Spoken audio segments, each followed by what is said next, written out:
Hi. I'm so excited to rendezvous with you, and I just had an experience right now when you were talking about the meditation. I was connecting in that moment to experience the inner being, and I was like, what is my inner being saying to me? Raise your hand. That's exactly, well, first it said, let it go, because I had been raising my hand before, and it was like, let it go, and then I was like, is that really my inner being, or is that my cerebral self? And then... It doesn't matter if your cerebral self is in concert with your inner being. This is a good moment. We're not asking you to ask your inner being to do all the thinking. We're just asking you not to belch resistance into the equation. Okay, can you break that apart a little bit? Because it was literally, and I feel like this wasn't at all what I was intending to ask, but I find I'm very... Well, your experience is so much more important for you than any words that we might offer, because you experienced some resistance, you breathed it away, you focused, you received an impulse, you followed the impulse, and the impulse led to something that you wanted. So you just demonstrated for yourself alignment, not great alignment, better alignment, getting what you want. And it was like in a second. Yeah, that's the way it is. That's why timing is so good. Often it's split seconds when you're there. And can you imagine, since your inner being always knows where everything you want is and knows what the path of least resistance for you to move to it is, can you feel the value of you having more moments where you're receptive and responsive like that?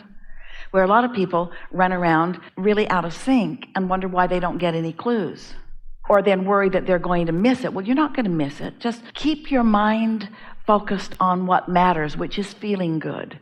We don't want any of you to be running around the planet with your dominant intent be, gotta hook up with the inner being, gotta hook up with the inner being, gotta hook up with the inner being. Because unless you're doing that thing you do, you are hooked up with your inner being. Unless you're fussing over something or mad at something or making a big deal out of something. In other words, unless you're doing those things that don't feel good, you are in sync with your inner being. Your inner being loves exploring this world with you. Your inner being loves looking up at the sky and out at the sea and across the lawn and at the beasts and into the eyes of others. And your inner being loves it when you watch television and look for beautiful things of your world. Your inner being is integrated with you. You don't have to be some freaky person sitting in a cave in a state of meditation making a strange sound of om. You don't have to be like that. You just have to know that your inner being exists, and knowing that your inner being is a strong vibe, and know that your inner being is aware of you, and knowing that your inner being is always flowing to you. And then just pay attention to how you feel and do your best to feel good as much as you can, and meditate every day to show yourself what it feels like to be really in sync. And then have fun with it. Don't make a big deal about it. None of us are sitting around, oh, they're going to meditation class. Now we'll be able to talk to them more. There's none of that going on. Because if you're not available, somebody else is. There are birds flapping around everywhere that will do anything we ask them to do. Squirrels and dogs and beasts of all manner. If we really want to see something, we look through the eyes of a fly, really good fly eyes. If we really want to smell something, we don't smell through you. You're limited. We smell through your dog. Your dog has really, really good ability to smell and hear. Oh, if we really want to hear something, if we really want the physical sensation of smelling or hearing, we don't care what you're doing. You're not good at that. You don't translate those vibrations as well. But if we want emotional viewpoints of the world, you're our people. And there's nothing more interesting to us than what you care about, because you are the leading edge of creation. So you've been out here banging around with each other, causing an expansion of the universe. And we revel in the expanded universe that you've created. But oh, are we ever eager for you to get in on the expanded universe that you've created. Nothing is more thrilling to us than for you to catch a glimpse in a moment of timing of something that you've been asking for, and to consciously know it. It just doesn't get any better than that. You know, when you've heard a really good joke and you just can't wait for somebody to share it with, or you've seen a really good quote somewhere, or something has really moved you in a strong way and you just want to offer it to someone else. Well, that's what we all feel like, because we've seen into your vortex.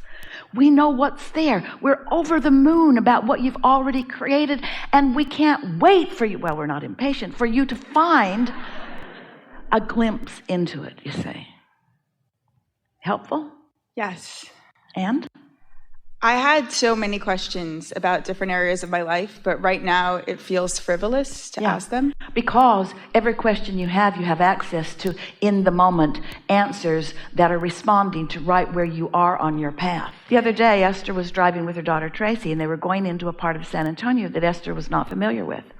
And they've been there a few times, and Esther usually drives and Tracy usually tells her where to turn. And Esther is laughing because they had just been there the day before and Esther couldn't remember what the route was. And so Esther said, now tell me what my exit is. And Tracy said, your exit is Hildebrand. And Esther said, all right, don't tell me anything else till I get there. Because she knew if Tracy says Hildebrand, then you're going to take a right, then you're going to take another right, then you're going to take a left, then you're going to... Esther's not going to hold all of that, and you don't need to hold all of that. You've got guidance from your inner being who knows right where you are, and you got to know the path of least resistance is a changing thing. The path of least resistance changes because there are other factors that are affecting it. And so if you're tuned into live guidance, do you need to hold a bunch of stuff in your conscious mind? You don't. But you got to trust your live guidance. So if I feel that I need the additional guidance, I'm also introducing the dual end, which is the doubt. Now, wait a minute. Say that again. If I feel like I need additional guidance. What do you mean additional guidance? So like if I needed to know where I'm going after Hildebrand, like where else I'm going, all of the steps, how I'm going to get... You're too far ahead. You don't mean additional guidance, you mean future guidance. Yeah. If you feel like you need guidance about future turns, you're misusing your guidance system. Your guidance system is right there with you. Don't you just want to wait until the impulse to raise your hand or to turn right? So it's just in the immediate, it's in the moment. Sort of like what you just lived. I know, that's very unsettling. I know, but yeah.